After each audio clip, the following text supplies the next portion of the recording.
الادب ده مش عليا انا بقى يا اخويا. يجيب لك الفلوس اللي انت عايزها وانهب لك الراجل، يا تنتحر يا اخي. روح انتحر في 60 داهيه بناقص كلب. يا دي النايبه يا دي النايبه. اخرس يا جمالات. حاضر يا اختي حاضر. طيب بلاش فلوس لورشه ولا يحزنون، اخد لي قرشين هيئ نفسي، اشتري لي بدلتين على قميصين على جزمتين. مش هتاخد ولا مليم ومش هتاخد حاجه خالص غير من شغلك وشقاك في المزرعه. ده تعنت بقى.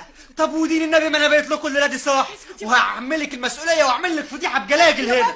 اساليب الاونطه دي ما تنفعش معايا يا شاطر يا رد السجون. دي مش اساليب اونطه، هتعرفي اني بقصد كل كلمه بقولها. طب ومستني ايه؟ قوم يا ضناي، قوم يا روح امك، يلا قوم دور لك على موت.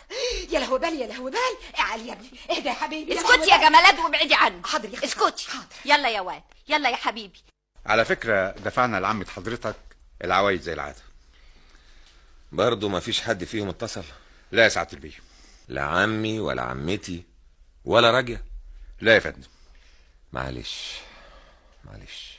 على فكرة أنا سامع إن الآنسة راجية أخت حضرتك عارضة بيت الحلمية للبيع، والظاهر عشان كده أخدت الحجة. هتبيع ميراثها؟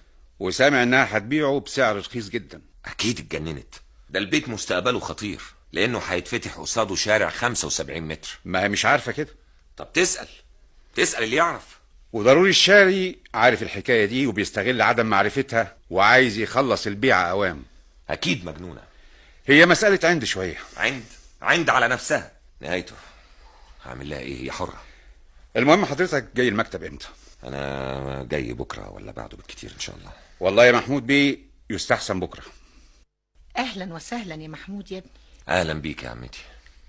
اهلا يا بنتي. اهلا بيك يا فكرية هاني. قولي لها يا عمتي. اهلا بيك يا عمتي. اهلا بيكي. إيه الحكاية؟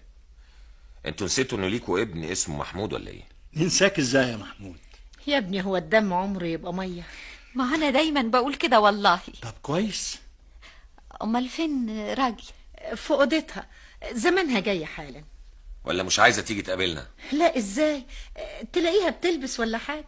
بتلبس بقالها نص ساعة. انا رايحه اشوفها، عن اذنكم. اتفضلي. اهلا وسهلا. ازاي احوالك يا محمود وازاي شغلك؟ الحمد لله، كل شيء ماشي كويس يا عمي. ان شاء الله دايما. ايه يا راجل ده؟ مش هتيجي تقابلي اخوكي؟ لا يا عمتي. لا ازاي بقى؟ يجي لحد هنا وما تقابليهوش يا بنتي؟ ده طردني من بيته عشان الست اللي صاحبها وراه دي. انما جالنا لحد عندنا. لا يجيلنا ولا نروح له، احنا مش عايزين منه حاجه. ده كلام يا راجية، ده اخوكي شقيقك، هو انتوا ليكوا غير بعض؟ ده كان زمان قبل ما يعرف الاشكال اللي عارفها دي. محمود اخوكي في كل وقت يا راجية، زمان ودلوقتي. وهو بيعرف الست دي؟ لا. يعرف ده ايه؟ دي مراته.